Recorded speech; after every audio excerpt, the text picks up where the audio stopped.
Hello Pond5ers, I'm very excited today because we are going to be interviewing the author of the ebook Shut Up and Shoot. It's a great book which has inspired me to go out and make lots of stock footage. I think I've made almost 100 video clips in a month, the same as 100 in a year last year. So it's inspiring me to go crazy and make lots of stock footage.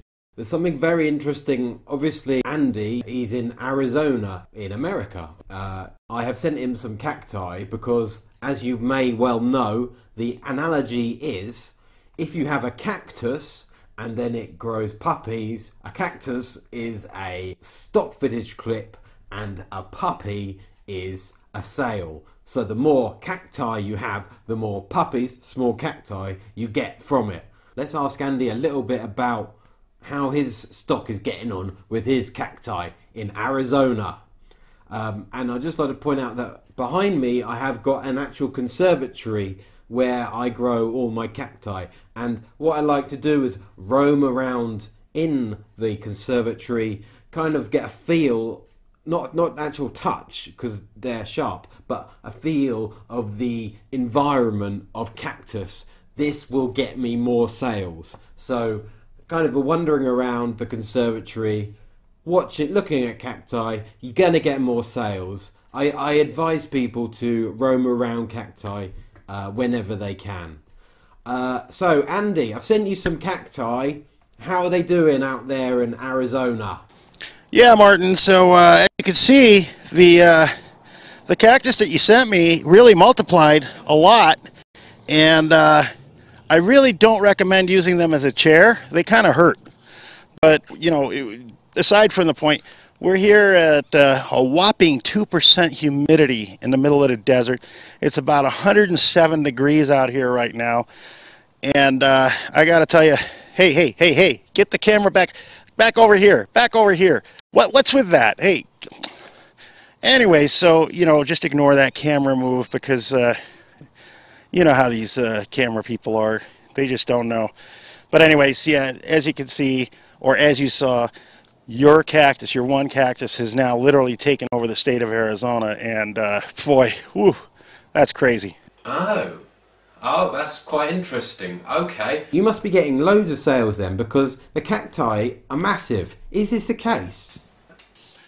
Yeah, absolutely, Martin. You know, as a matter of fact, I tried your repotting method where you did the repotting of the cactus. I think I might have overdone it because this thing just shot up in a matter of a couple of weeks here, you know.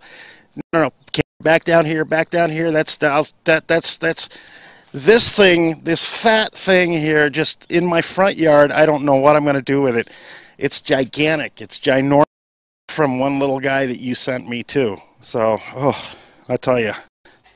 How long did it take to write this ebook? Because it's quite a massive book, but it's good fun to read and everything, but it's a pretty massive book. Did it take a long time? So, okay, well, yeah, it took about 20 minutes a day for a year. And then after a year, I went back and started reading it to kind of proofread it. And then I realized technology had changed so much that I had to change so many things. You know, it was like these cacti, you know, they just grow like crazy. It's so fast. And hey, down here, camera, keep it on me. Boy, I tell you, being a reporter for Martin Ellerbeck is not an easy. I'm going inside because it's like 106 degrees out here, maybe 107. That's Fahrenheit, not centigrade. Otherwise, I'd be like on Mars, okay? All right, see you inside. Bye. And how did you come about to write this ebook? Well, as you know, it all started with one word, shut up, which I know it's two words, but for the purpose and intent of this conversation, it's one word because I'm the author and I said so.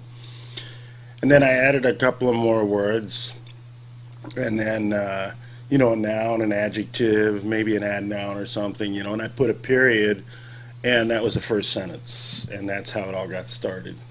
I've got a controversial question for you, which I'm going to ask you about, and it's about pricing of stock footage on Pond5.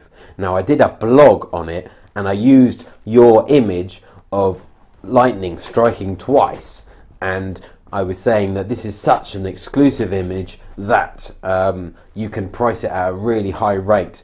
But I was also saying you should be able to price stock footage above $50, and anything below that is just crazy because you're not making any money. But that's just my opinion. What's yours? All I can say is I don't really have an opinion on that per se, but I have a rule, and it's a really simple rule.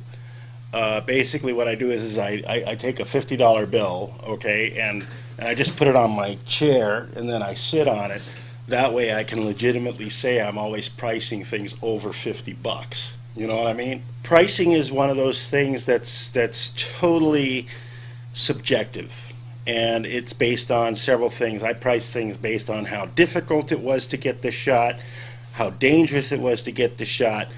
You know, all these different things come into play, and of course I have a little advantage here living in the turf that I am, where we have a seasonal event called the monsoons, for example, where we get beautiful lightning storms.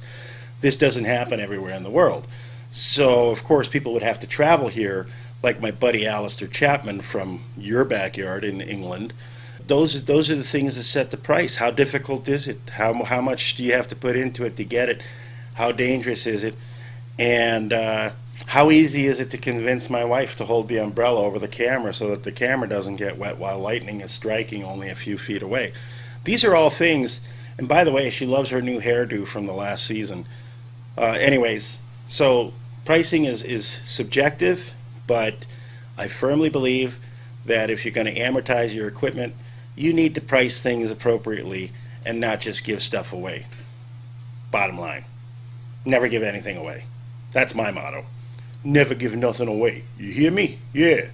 You say some great things in your ebook, which it's not only a manual, but it's also very inspiring. So you can flick through, but you wouldn't flick because it's an ebook. So it'd be more of a press the button, and you can go to your favorite bit of information or what interesting facts you'll need to know. Yeah, so that's precisely why I published an e-book as opposed to anything else, and I did it in PDF format because PDF allows you to click and shoot and find things very quickly through your book. So it's a true reference guide as well. It's not just a book that you read from cover to cover. Kindle, Nook, no pictures. You know, they want text only. And since this is kind of like a multimedia artist thing, we really want to show a lot of pictures because, as they say, you know, a picture paints 1,000 words. So literally my book has billions of words in it because of that. The PDF, every device just about out there can read that without a problem. I've tested it on so many devices, and even those little smartphones, you know, where you got to look really close to read. But anyways, one of these days I might publish it in hard copy so that we have a reason to kill more trees to get them out of the way so that more of your cacti can have space to grow out here, because that's one thing we're lacking now is space, you know. Out here in the desert we have no space, too many trees. Now, you've been making stock footage for quite some time, I assume. What inspired you to get into it? Well, you know, Martin, several years ago I moved from California here to Arizona, and I had all these tapes of footage from various things in California, from the Long Beach Grand Prix to SeaWorld. Yeah, those are good combinations. Fast cars and slow fish, or should I say mammals, shamu, you know. Well, in any case, I needed to do something with all these tapes. Yeah, that was back in the day of tape, and it was even standard definition, but you know that the stuff had value. There was something there. So I actually wrote a business plan. I was going to actually build and develop a microstock or a footage website to invite other people and let's sell some stock footage. And I find this guide for the National Association of Broadcasters, the trade show up in Las Vegas several years ago, and here's this listing for this company called Pond5, and it just kind of caught my eye, and I said, hey, well, let's check this out. What is it? And so I went to their website and I saw that they were doing, it was like they broke into my house and stole my business plan or something, and really did it fast. And And anyways, I figured it was easier to just work with them than rather than reinventing the wheel, you know. So that's what I did, and here we are several years later, and it's been really it's been a trip, you know. It's a good deal. Let them do the heavy lifting. Let them worry about collecting money, and all I need to worry about is shooting good stuff and pricing it over $50. That's the key. Over 50, you know, that $50. Yeah, make sure you charge more than $50. Why do you think Pond5 is the best stock? I'm putting it out there. It's the best stock provider and best for us, the Pond5ers, the providers. Well, Pond5 probably is the most popular, the friendliest, the nicest. I can't think of any other adjectives at the moment because this hat's kind of tight. And but you know, the cool thing is Pond5, they invite us every year to come over to their booth at NAB, for example, or any other show, to have free beer. Hey, that's something. And then they take us out for dinner, you know, to kind of thank us artists, but we're limited to $5, so we can only get a Big Mac. You know, it's at McDonald's typically.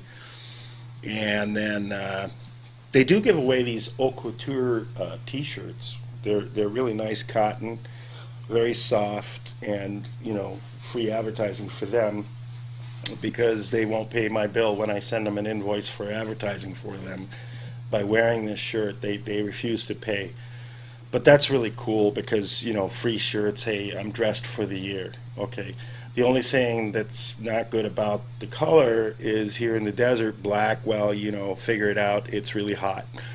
But other than that, if they came out with like white with black lettering, that would be kind of cool. Or maybe how about white with blue lettering, which would go more with their logo. I don't know. Just a thought. But other than that, you know, there's some other great upsides. The community forums are really cool because, you know, people love to whine about sales and stuff and, you know, that kind of thing. And then the other really cool topic that's always really awesome in the community forums is that dead horse that they got to beat to death over and over again about pricing. You know, what should I price things, which we've talked about a little bit. So I'm not going to go there again, but just as a reminder, here's the $50. Okay.